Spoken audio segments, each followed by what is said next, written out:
Good evening and welcome viewers. You're watching Alpha Wave by Sam Ali Dada, powered by Socion. And as you know that we always try to bring wonderful people all over from Pakistan, not only their contribution for the country but also across the country. And they have contributed not only for enhancing the better image of Pakistan but also try to improve their own contribution and not only the impact of Pakistan but also citizens of Pakistan.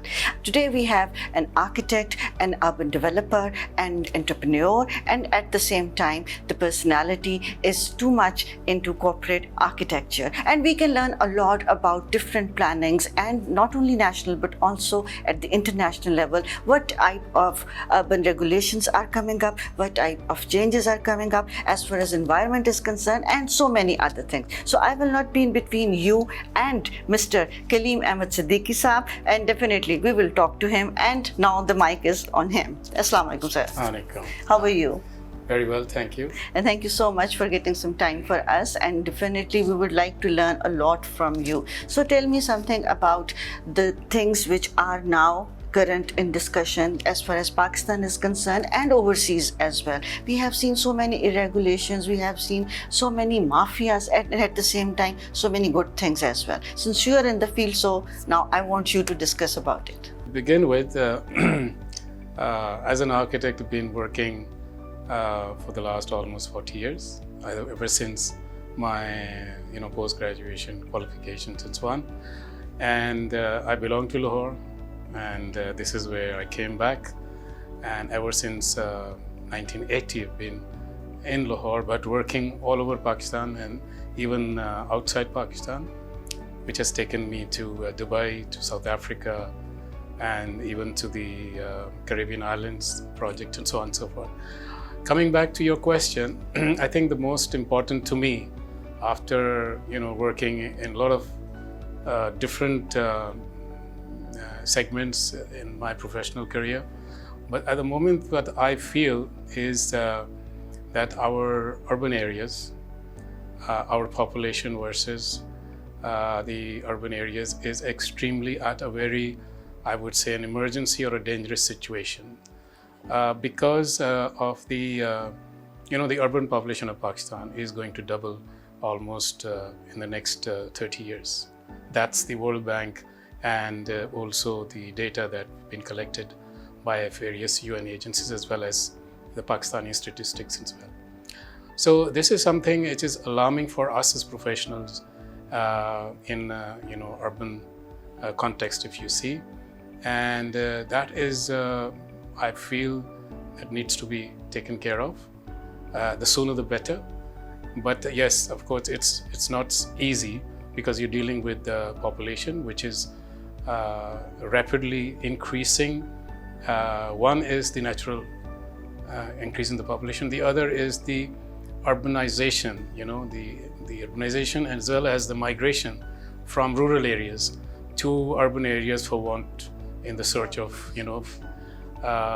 better conditions of living conditions, and employment and so on and so forth, which I believe needs to be taken care of because you have to first arrest the population shift, because the facilities that the people come in to major cities like Pakistan and Karachi or in Islamabad and so on and so forth are not available in those rural areas. If you compare them with other developed countries, even if you go to a small village, you've got all the basic facilities, That's why there's not much population shift.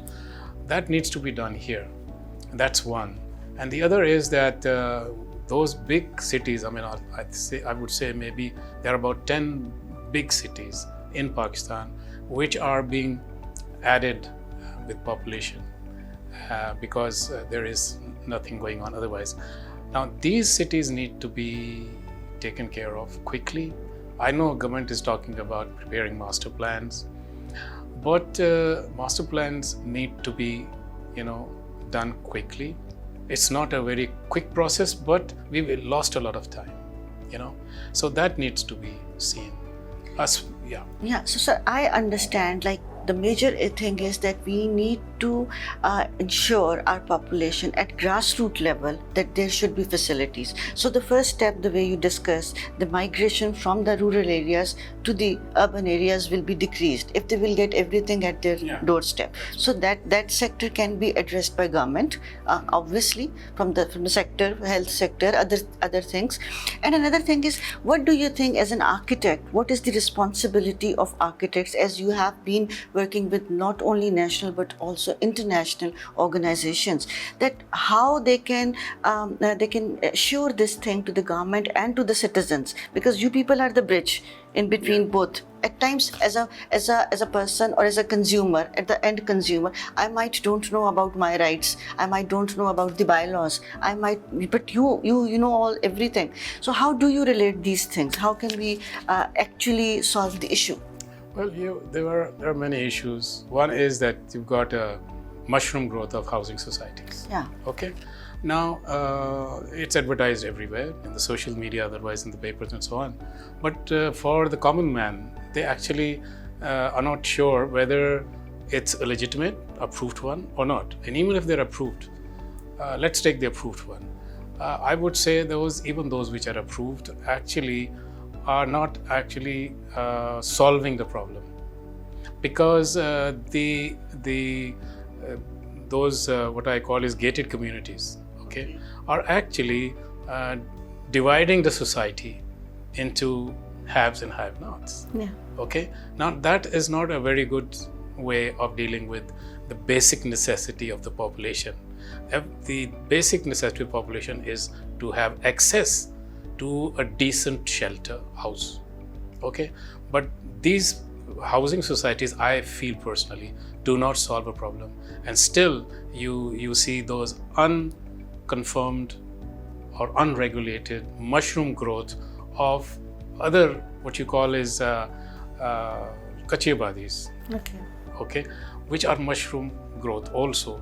So basically, we are not adding, as a policy, we are not adding to the quality of the standard of living of an ordinary citizen of the country. You know, like if my staff, I've got architects here who are even 10 to 15 year working experience. If they want to venture into making a house, it's impossible, because the developed plots in defense are even a 5 marla plot is something which I don't know how an ordinary employee drawing an ordinary, even with a 10-year experience, can ever venture into a 5 marla plot to build, first to buy a plot and then to build one. So that is something that needs to be seen for the greater people, the educated, and then the others is, like PNs and, those where you need maybe a 2 marla or a 2.5 marla plot or a house or two room house and so on, for which I think Naya Pakistan Housing Authority is doing something which is very commendable. Okay. And I have been part of that for some time, and we have drawn up a specification for low-cost housing for NAFTA. That is a good, initiative by the government and by the Naya Pakistan Housing Authority. But that again is one little segment. But where I want to come to is to actually bring in a point which is a little legal, in the sense that master plans are the Bible of any city. Very true. And in our Pakistan, which is 22 crore people with 10 big mega cities and hundreds of other cities, they do not have any semblance of a plan in which you can say that this is the plan and that has to be followed in letter and spirit. It's not. Okay, now that is something that needs to be done straight away. And plans for any city should be passed on the floor of the assembly, and that should become a legal document and not to be, violated by any pretext at all. You're so right, sir. So the point is that, but where are those master plans are. If we look at the Western countries, even in 18th century, in 17th century, they had master plans. If we look at the underground train stations and all those things. What about Lahore? There are institutions like LDA, like KDA, like CDA. But even if we have a backup of a legislation, but how will we make sure that implementation will be possible? Well, implementation will come later, but I think we have a very bad, very less professionals actually working on them. The survey that we did at the Commonwealth Association of Architects, survey of the built environment, we did in Commonwealth countries, and during my chairmanship of the Council of Architects, we did a similar survey of the profession in Pakistan. And 2-3 glaring things appeared from those surveys, which are similar, whether it's the Commonwealth countries, developing countries there, as well as Pakistan. And one is that it's the capacity of the profession itself. It's under capacity. You don't have the number of professionals needed, and the professionals to be where they should be, the professional where they should be able to take decisions. The decisions are never taken by professionals.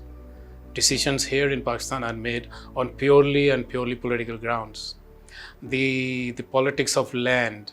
Yes. Okay. Now, that politics of land and I would say the profit that you get from land development and so on, that has become priority number one.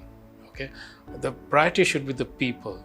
And I don't know when the people of the country at large are actually going to benefit from whether to get housing, whether to get food, health, social services, and a decent life for their, not this generation, but our future generation.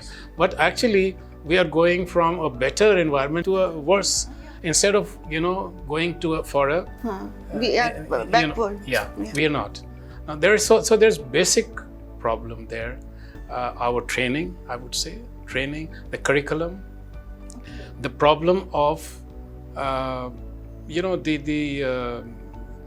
would say the urban area problems of bigger cities. That needs to be seen. I mean, in Lahore, I was told that Lahore will improve because there are 350 housing schemes which are pending. Now, housing schemes do not answer. You see, the biggest problem in any city in Pakistan is that we don't have a transportation system. There's no transportation policy.